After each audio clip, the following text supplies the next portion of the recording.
Olá, queridas alunas, queridos alunos, eu sou o professor Júnior Melo, aqui no SEJA de Canindé. A nossa aula hoje, preparatória para o Enem, sobre guerras e revoluções, um tema muito importante, porque sempre cai nas provas do Enem, principalmente nesse ano de 2023, em que o mundo está vivendo diversos conflitos divididos em continentes diferentes, como você pode ver aí na sua rede social e também pela TV. Ao estudarmos as revoltas coloniais, ao percebermos que cada um dos levantes relacionados a essa parte do passado brasileiro, todas elas são marcadas por características, por razões assim bastante específicas. Por exemplo, os maranhenses, eles protestaram contra a falta de incentivo da coroa.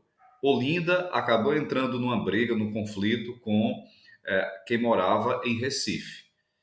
Os mineiros contra as imposições coloniais. Os bandeirantes paulistas não queriam que outros estrangeiros se aproximassem das minas que eles haviam acabado de descobrir. E por aí vai.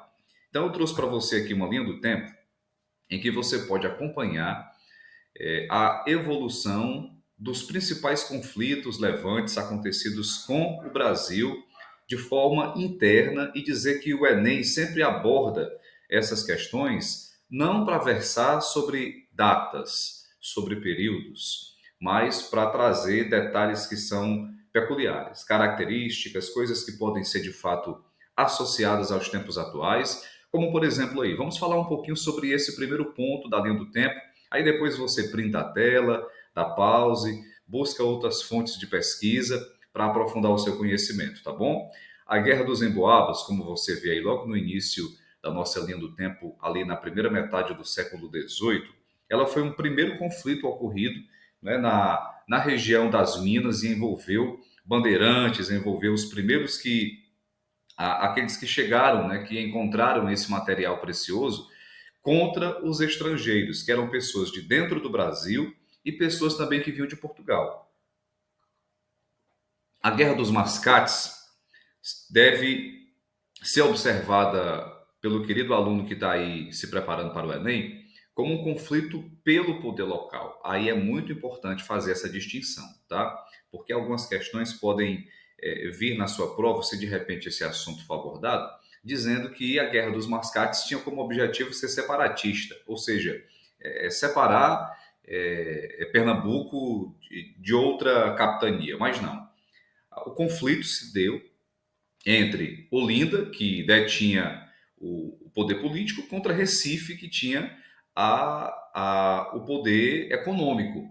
E essas duas composições, né, esses dois povoados, digamos assim, essas duas cidades, o nome cidade não existia ainda, aqui nessa construção do Brasil, eles brigavam pela supremacia da capitania de Pernambuco. Tá? Então era um conflito pelo poder local.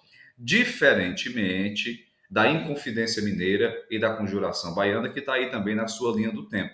Tá? Minas Gerais, Bahia, ambas queriam romper com o pacto colonial, ou seja, eles não queriam mais ser colônia de Portugal, queriam que ambos essas capitanias fossem independentes. A diferença entre elas é que a Inconfidência Mineira se deu mais a partir de levantes que surgiram na classe média. Já a Conjuração Baiana contou bastante com a participação de mulatos, escravos, brancos pobres, negros libertos, ou seja, os participantes eram mais ligados à classe mais popular, enquanto a Inconfidência Mineira era, digamos assim, eram ligados mais às elites locais, tá bom? E aí você depois analisa com detalhes essa linha do tempo que eu estou colocando para você. Olha, o Brasil também esteve envolvido, além dos seus levantes e conflitos internos, em revoltas, digamos assim, nacionais, né, em que todas as capitanias acabaram se envolvendo. E ao longo da história do Brasil, a gente observou diversos episódios nesse sentido aí. Por exemplo, logo no início da colonização, nós tivemos um conflito que praticamente aconteceu em todas as regiões do Brasil com a chegada dos portugueses, que foi, de fato, o conflito com o povo indígena contra os invasores, né? A Confederação dos Tamoios é um exemplo disso. Também, ainda durante a colonização, nós tivemos a invasão desse território que hoje é o Brasil por outros países, como os franceses, os holandeses, e aí mais conflitos, tá? Já no contexto da escravidão, nós tivemos também diversos conflitos, isso era muito comum, como, por exemplo, um dos mais conhecidos, que foi a Guerra dos Palmares, a ascensão do líder Zumbi, do Ganga Zumba e tantas outras lideranças negras que se levantaram contra aqueles que maltratavam, digamos assim, o povo negro da época, tá? E aí, depois do Brasil já independente, também foram registrados conflitos marcantes, como, por exemplo, a Guerra dos Farrapos na região sul do país, a Guerra de Canudos aqui na região nordeste. Observe aí, desde a colônia, passando pelo período da escravidão, chegando no Brasil independente, não faltou confusão para essas bandas do nosso país, né? E o Brasil também acabou se envolvendo em conflitos internacionais. As guerras em que o Brasil esteve envolvido, em conflitos com outras nações do mundo, entre os séculos XIX e século XX, como, por exemplo, a Guerra da Cisplatina. Olha, eu já observei questões de Enem versando sobre esse tema, trazendo algumas características, falando sobre geopolítica e colocando um acontecimento lá do período em que o Brasil ainda era império. Agora, por quê? Porque, de fato, a região que se envolveu nesse conflito com o Brasil era as Províncias Unidas do Rio da Prata, onde hoje é a Argentina, um país que o Brasil mantém relações diplomáticas, tá? E a região que hoje nós conhecemos como Uruguai era a que estava em questão. Era a Argentina de hoje brigando, à época, com o Brasil, pela Cisplatina, que hoje é o Uruguai. Essa foi, digamos assim, a primeira guerra em que o Brasil participou como nação independente e estendeu-se ali por volta de 1825 até 1828. E o resultado, gente, desses 3 anos de conflito para o Brasil foi, de fato, assim, desastroso. Porque, além de perder a Cisplatina, teve que amargar uma intensa crise econômica, né?